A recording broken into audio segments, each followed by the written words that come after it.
Vill du växa internationellt? Att göra affärer med andra länder kan vara en utmaning och väcka många frågor. Du kanske funderar på vilken marknad du ska välja, vad det kostar att exportera eller vilka regler som gäller på olika marknader. Vi finns till för att förenkla dina exportaffärer. Oavsett vem du vänder dig till ska du snabbt få den hjälp du behöver. Välkommen att höra av dig till oss.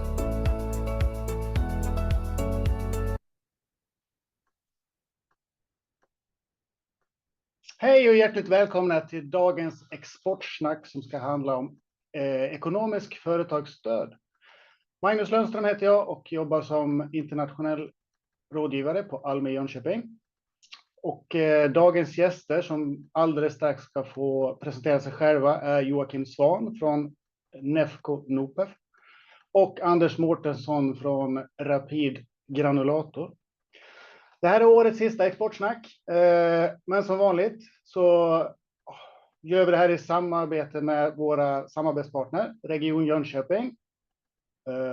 Vilka har vi med? Vi har Business Sweden, vi har EKN, Enterprise Europe Network, Tillväxtverket, Handelskammaren, SEK och Science Park och EU.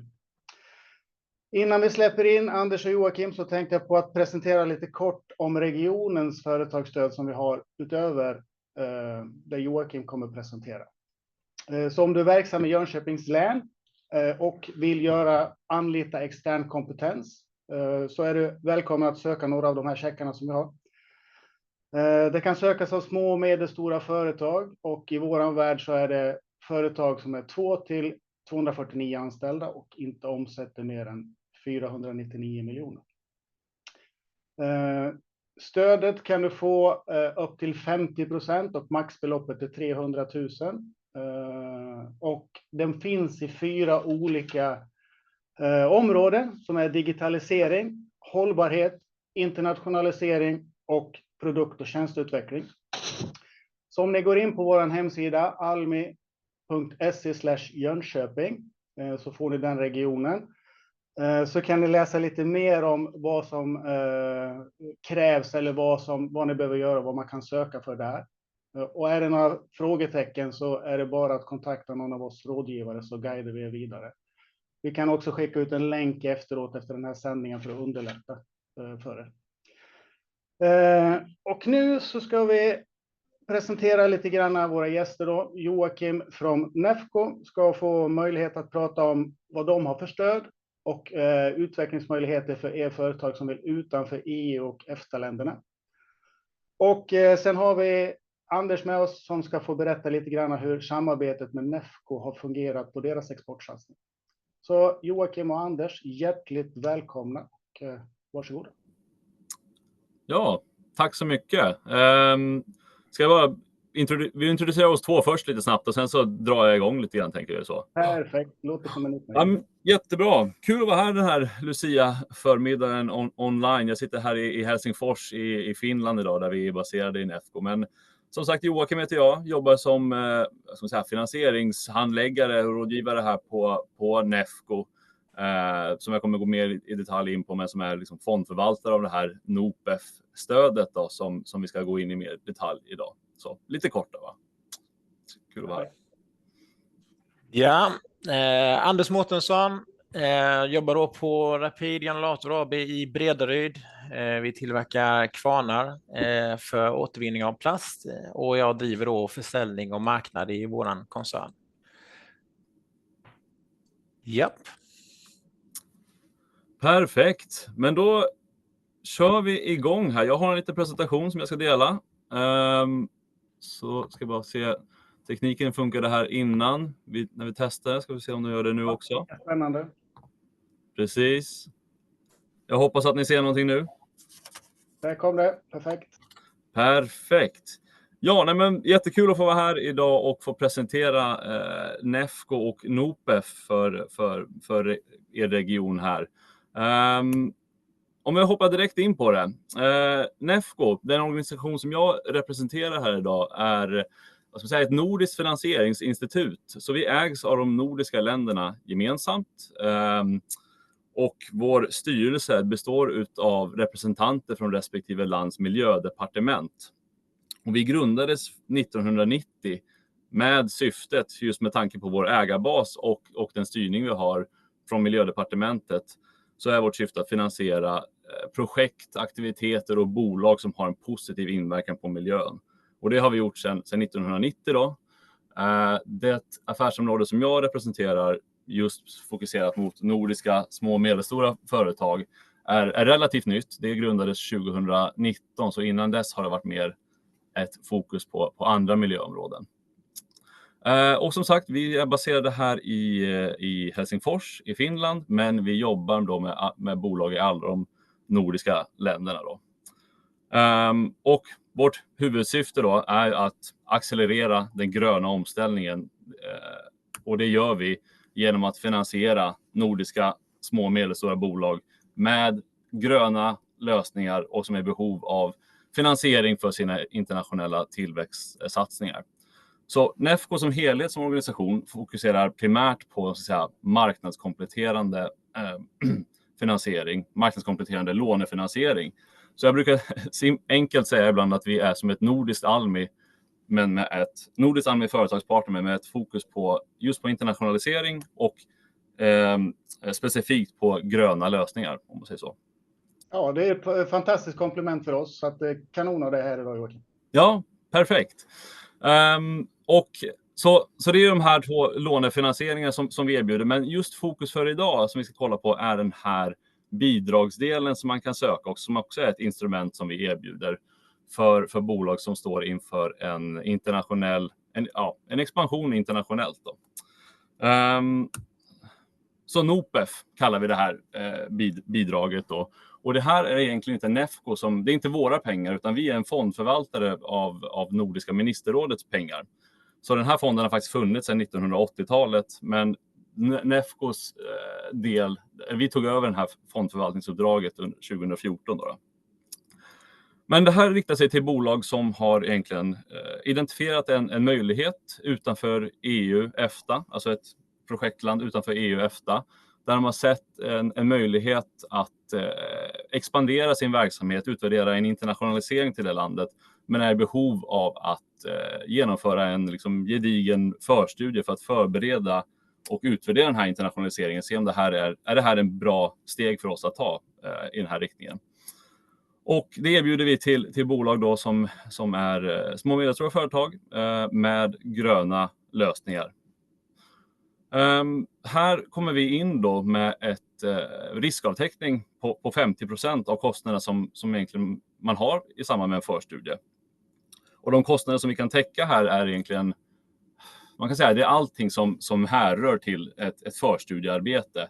Så det inkluderar ens egen lönekostnader för egen personal, resekostnader till det här projektlandet och även extern hjälp som man behöver, konsulter och men allt juridisk och legal och skatterådgivning, importfrågor, allting sånt där är liksom sådana kostnader som vi kan täcka. Så allting som härrör till det förberedande arbetet. Vi har en relativt enkel ansökningsprocess också. Vi har ett standardiserat ansökningsformulär som man fyller i som är, jag tycker det är hyfsat enkelt. Anders får berätta mer sen vad han tyckte om själva processen. Men så har vi vissa tidsfrister under åren, ungefär 6. Och från den tidsfristen då så tar det ungefär 5-6 veckor för oss att behandla en ansökan innan man får ett slutgiltigt finansieringsbeslut då.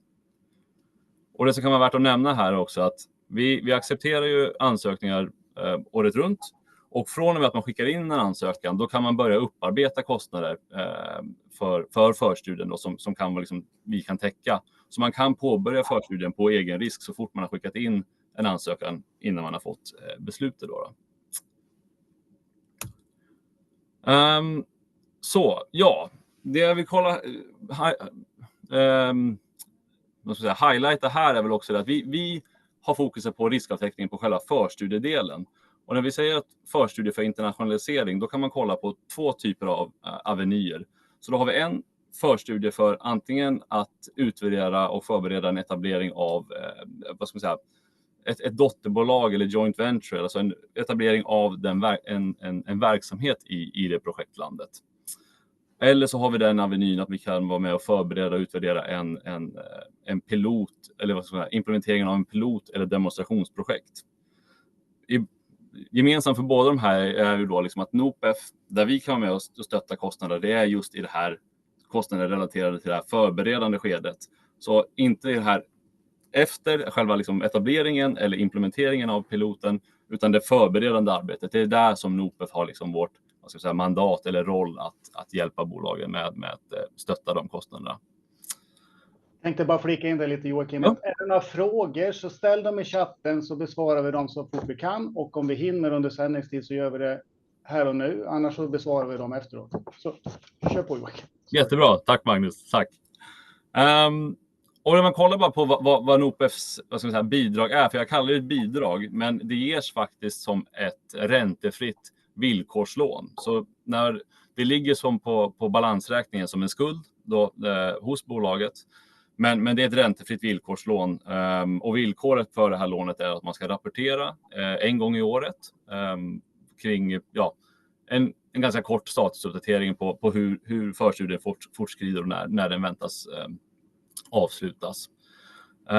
Och utbetalning av det här lånet, det sker retroaktivt utifrån liksom, godkända förstudiekostnader som har rapporterats i ett kostnadsformulär och godkänts av en revisor, och då betalar vi ut 50% av de kostnaderna upp till det maxbeloppet då för det som som är 50 000 euro är max man kan få ut då. Finns det någon löptid på det, Joakim? Alltså från när man har påbörjat projektet och tills pengarna betalas ut, måste det vara inom 1 år eller 2 år, eller finns det något stopp där? Ja, vi brukar se att de flesta förstudierna brukar landa på någonstans mellan 1,5-2 år. Vi har under pandemin så såg vi att den tiden drog ut lite längre, men själva avtalet som vi har, så har man 3 år på sig att färdigställa förstudien enligt avtalet. Ja. Och det finns alltid möjlighet att förlänga det om det finns god grund till det till exempel. Mycket bra. Det jag kan nämna här också är att under förstudiens gång så kan man få 50% av det beviljade beloppet utbetalt då. Så det säger att man har fått beviljat ett stöd upp till 50 000 euro. Och då kan man då också få under förstudiens gång, innan själva projektet är avslutat, så kan man få ut 25 000 euro då. Och det hör till att det inte ska bli någon återbetalningsskyldighet för bolaget. För om jag kommer till sista punkten här, så när då förstudien har avslutats, man har samlat in all den information man behöver för att göra ett välinformerat beslut om att gå vidare med den här internationaliseringen eller inte. Eller om det blir ett positivt beslut, vilket betyder då att vi satsar på det här, vi etablerar ett dotterbolag och gör de investeringar som krävs. Då betalar vi ut andra halvan och konverterar hela, skriver av det till ett bidrag från ett lån då. Men om det inte leder till en internationalisering, att de säger att det här var inte rätt för oss just nu, då får man inte ut andra halvan, utan då blir det att man den här 50% som skrivs av då. Så det är det som är tanken bakom, att vi betalar inte ut mer än 50% under tidens gång, så man inte blir återbetalningsskyldig då, om man säger så. Tanken är att man ska våga satsa ändå och inte gå helt lottlös. Ja, exakt. Och lite kort då, här också, så vem kan ansöka? Det är ju egentligen då nordiska små och medelstora företag som, och här, det är en ganska bred definition här, men vi brukar väl säga att det minsta vi vill se, vi har inte något minsta omsättningskrav på det sättet, men vi vill se i alla fall att bolaget har en aktiv verksamhet och liksom ett årsbokslut i alla fall liksom som minsta. Och sen som max är det ju det här inom SME-definitionen. Och här är det också då bolag som har en beprövad och kommersialiserad produkt eller tjänst, och den här produkten eller tjänsten då bidrar till en positiv miljöinverkan. Så det är miljöteknik eller en lösning som har en positiv inverkan på miljön. Och då som har identifierat en affärsmöjlighet i ett land utanför EU-EFTA som ett ganska bra komplement till det här stödet som Magnus berättade om i början, så är det här liksom just utanför EU-området då, som det riktar sig mot. Det har dykt upp lite frågor, Joakim, men jag tänkte en här, för det kommer väl snart att släppa på Anders. Ja. har en liten anknytning till det. Det står så här: hej Joakim, hur definierar ni SME? Tänk dig att Rapid, som är i min värld tillhör en stor koncern och är i definitionen SME, har kunnat ansöka. Tack och för. Jättebra fråga. Och det stämmer. Och när vi kollar på det så är det just inom EU, alltså SME-definitionerna. Men i det här fallet så är ju Rapid, som mycket riktigt sägs, ägt av en inte så SME-bolag, Lifco där, som är mycket större. Men här kollar vi liksom mer på case by case. För vi ser att Lifco, det är ju liksom... Rapid ingår inte på det sättet i en liksom industrikoncern, om man säger så, i en grupp. Utan det ägs av ett investmentbolag som har massa olika investeringar. Det är inte riktigt någon röd tråd i deras bolag som de investerar i, utan det Rapid opererar ganska, vad ska man säga, i egen regi. Alltså i egen energi. Exakt. Så där tog vi liksom den bedömningen att ja, men det här ser vi faktiskt som ett SME, även fast liksom, om man ser på rent formellt så är det ju inte det. Men jag tycker att det är väl ett ganska bra ställe att överlämna då till Anders här också, tänker jag. Jag tar bort här. För Anders och Rapid var ju med Nefco, eller hade ju identifierat en möjlighet och till Brasilien då, och såg en möjlighet att söka stöd från oss här. Så Anders, du får gärna berätta om din upplevelse. Och ja, absolut. Jag kan bara ge en liten kort brief. Rapid, Bredaryd, Kvarnar och så vidare. Vi är ett gammalt bolag som har funnits här sedan 1942. Så, och vi är då, nu låter det lite förmätet att säga, men vi är världsledande inom den lilla nischen vi befinner oss i, att vi tillverkar då kvarnar för in-house recycling. Alltså vi jobbar inte med sophantering och mal och sånt, utan vi jobbar med att återvinna produkterna vid sin källa. Även petflaskor och alla sådana här. Så allting som finns i fordon och så vidare, det återvinns ju. Och då tittar vi på ett antal länder som vi är nyfikna på. Och just i detta skedet, när vi då fick kontakt med Nefco, så var vi i en situation där vi behövde göra någonting i Indien, men vi såg också att det finns en ganska stark tillväxt i Brasilien. Och att köra de här 2 projekten inom ramen för den budgeten vi hade var inte riktigt möjligt. Och då seglar då den här möjligheten upp som från klarblå himmel, mer eller mindre. Jag kände inte ärlighetens namn till Nefco, men efter lite diskussioner med Joakim och teamet så kom vi snart fram till att det här är ju faktiskt en fullt möjlig väg och en oerhört generös lösning, får man ju säga. Så sagt och gjort, vi började gräva i detta. Jag fick ett antal formulär att fylla i.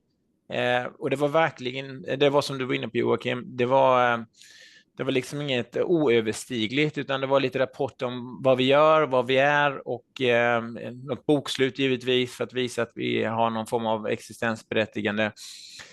Men det var förvånansvärt smidigt och enkelt. Och på den resan är det, så vi har gjort ett antal resor till Brasilien där vi har träffat på folk och håller då på med en joint venture-lösning i första hand. Jag tror att det kommer mynna ut i en egen lösning i Brasilien. Och varför är då Brasilien intressant? Det är ju egentligen för att det finns ganska komplex import i Brasilien, likväl som Indien. Man skyddar sitt eget land med tullar och skatter och en hel del annat. Och det kostar rätt mycket att reda ut den här problematiken som det är med att föra in gods. Och då landade vi i att det är smartare att vi levererar komponenter dit och gör en sammansättning på plats i Indien likväl som i Brasilien. Så där är vi ungefär idag.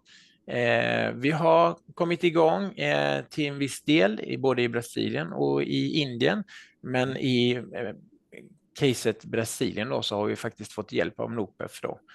Återigen, jag är helt blown away över hur smidigt detta var och hur oerhört generöst det ändå är.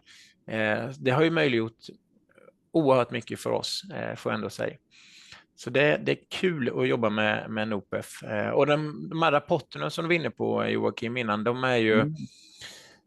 Det är ju jättesmidigt. Det är som du säger, det är retroaktivt, men vi fyller i och det är ju egentligen copy-paste av vad det är du har gjort och redovisa kostnaderna som har varit för dina resor och de grejerna som man har pysslat med.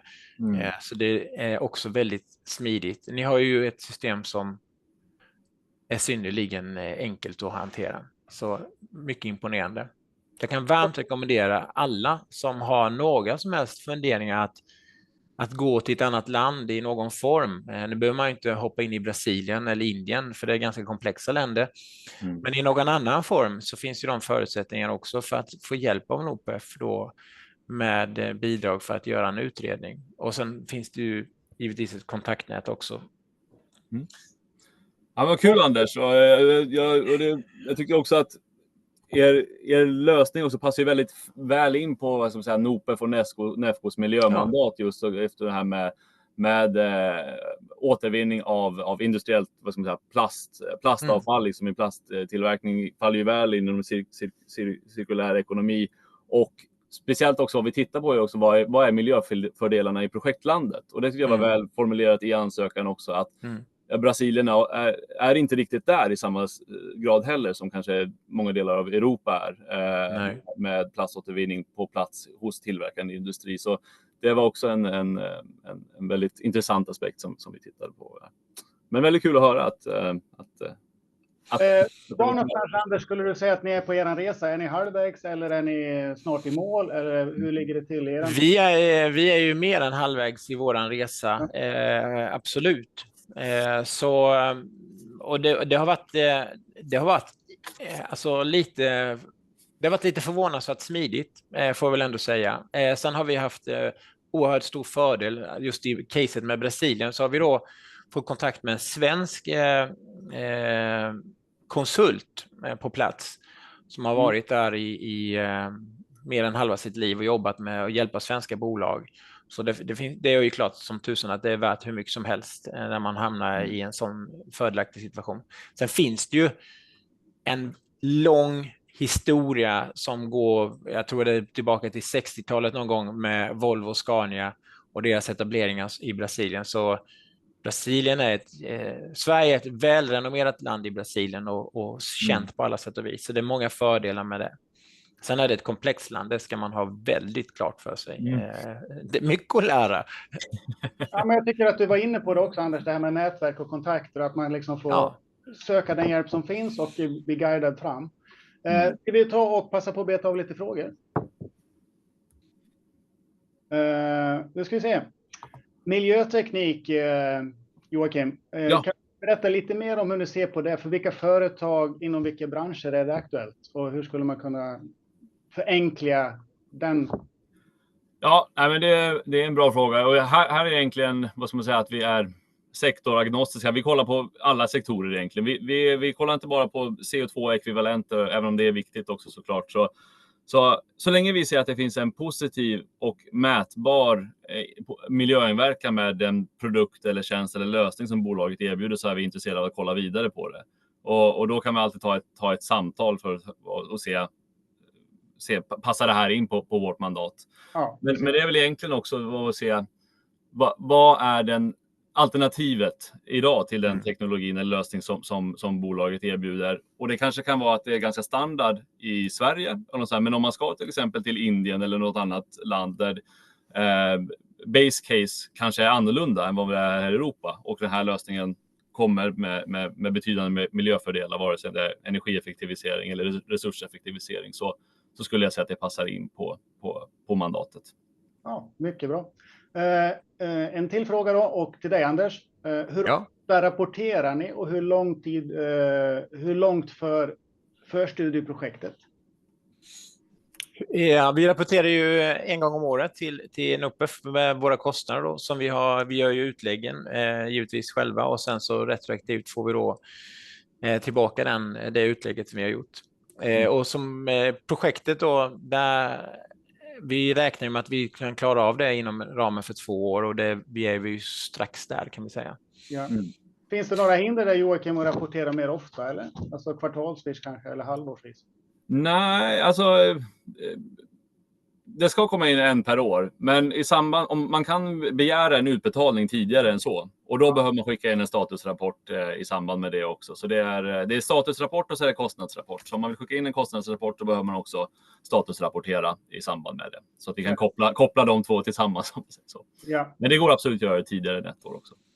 Jag bara flika in där när det gäller, jag tror att en sak som är väldigt viktig att förstå egentligen, det är det att vi sitter ju i en situation här i Skandinavien med oerhört väl utvecklad återvinning, väl utvecklade system för att ta hand om råvaror och även alltså använda produkter. Vilket man inte gör, så det är extremt lätt att bli hemmablind. Och det märker man så fort man är ute och reser. Vi far över hela världen eftersom vi då exporterar så stor andel som vi gör. Då ser man ju rätt snabbt att det räcker att du kommer ner till Alperna, söder om Alperna, så skiljer det redan avsevärt. Alltså går du in i Italien, Spanien, rör du dig österut mot Turkiet och hela den sidan där, så skiljer det sig avsevärt. Så man behöver inte flytta dig till andra sidan jordklotet för att du ska ha möjlighet till det här och att du ska kunna etablera dig med en produkt och så vidare. Man kan faktiskt nästintill gräva där man står. Inom Europa redan så finns ju också möjligheter med att förbättra saker och ting när det gäller återvinning. Och produkten då, som du var inne på Joakim, det är ju också viktigt att säga att det man själv kanske ser som att det här finns nog eller jag är tveksam. Det är ju bättre att ta kontakten med er och reda ut vad är förutsättningarna, eller ni kan ha en annan infallsvinkel på det rent av. Exakt. Att man har en dialog snarare än någonting annat. Så tveka verkligen inte på att köra detta. Nej, Anders, det var ganska låg tröskel, är inte det? Det var en obefintlig tröskel, skulle jag säga. Vi kör på med en fråga till. Ja. Joakim, hur stor andel av projektet kan vara egentid? Finns det någon procentsats? Likadant för resor, finns det någon begränsning av hur mycket av projektet som får vara resor? Gällande resor, nej, egentligen inte. Så länge kostnaderna är motiverade, liksom, att varför de här resorna behövs, så är det inte någon begränsning på så sätt. Egentid, alltså det är liksom mer de timmar man lägger in själv som man inte lyfter lön för, om jag förstår rätt. Alltså det är inte lönespec då som räknas där, utan eller hur? Nej, precis. Det är mot lönespec, så det är bokförda lönekostnader. Vi kan dessvärre inte stötta egen tid på det sättet. Valideringsfas, räknas den? Valideringsfas, tänker man då på utvecklingsstadiet av bolag, tänker jag då? Ja, det är en bra fråga. Det är Bert som har skrivit. Det är förmodligen när ni gör en handläggning, Joakim, skulle jag gissa.